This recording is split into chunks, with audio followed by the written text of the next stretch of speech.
And welcome to another Down the Rabbit Hole video. Rogue One has just opened, and so therefore everybody's talking Star Wars and Death Star plans and the whole nine yards. And I've been playing the Death Star DLC here for Battlefront.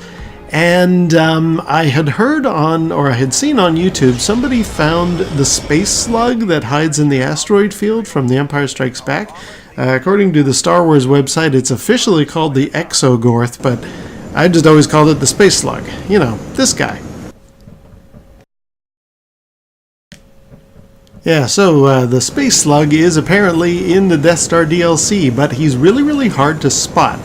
So I'm going to show you my footage. This is me the first time actually locating him.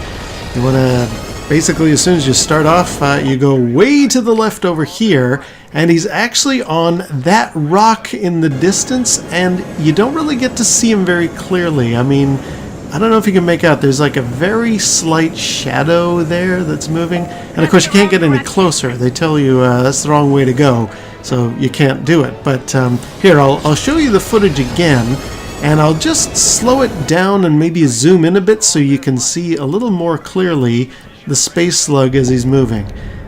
I don't know, can you make that out? This is it slowed down as well. It's just basically a little black shadow moving across the edge of the asteroid. You can kind of make him out there. Yeah, apparently that's him. You can see there, he's just dipped inside. Yeah, again, it's not the greatest Easter egg that exists, but that's him. There's another close-up. Can you make him out there? Hope so. Yep. That's the Space Slug, as an Easter egg anyway.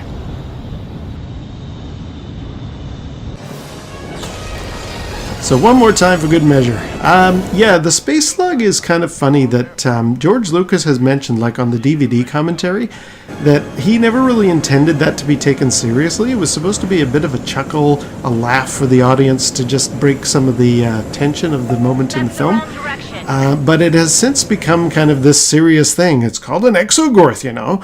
And it's been referenced in other books. I know Arthur C. Clarke even talked about it. So, yeah, it's sort of the joke that went too far. The Space Slug. But what's also kind of interesting, it went to the point where Robot Chicken actually did a sketch about two of these Space Slugs ordering Chinese. Look for it. Here's a little picture from it. I think it's called Chinese Takeaway or something.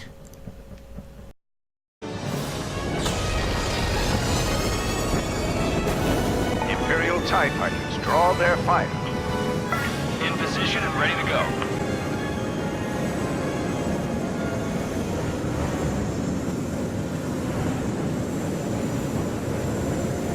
That's the wrong direction.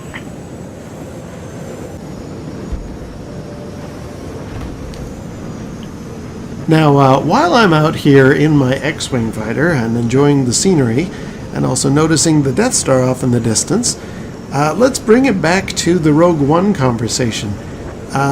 DICE, in timing for the release of the film, also released the VR mission you can play if you have a PlayStation VR headset. I don't.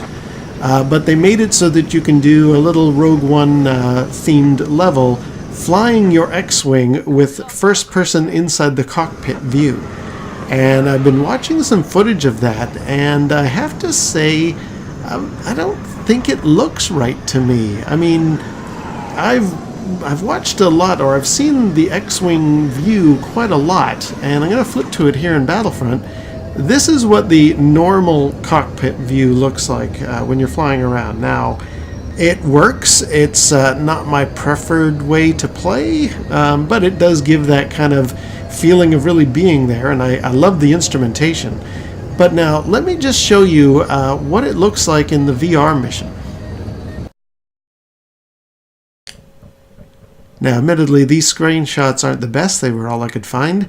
In this shot, you've got the targeting computer in the way, and unfortunately, this shot's kind of dark. But go on YouTube, have a look at people playing the PSVR mission, and you'll see what I mean. It's like the cockpit's more like the Battlestar Galactica Viper cockpit.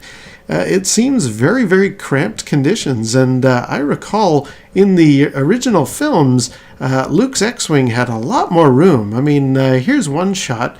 Okay, you don't get to see very much of the area around him, But here he is in The Empire Strikes Back. I mean, there's tons of room in there. It's a very wide open space inside that cockpit. In the VR mission, it does not seem to be quite as cramped. It feels a little bit more like this toy, to be perfectly honest.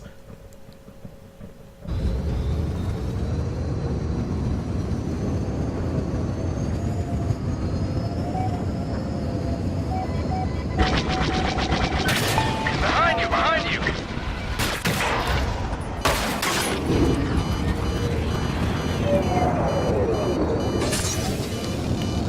Oh boy, here come the bad guys.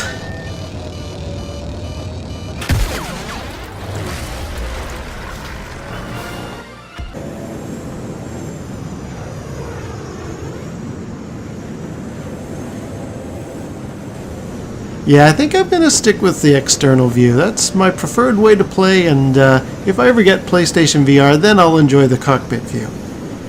Anyway, until next time, we'll see you down the rabbit hole.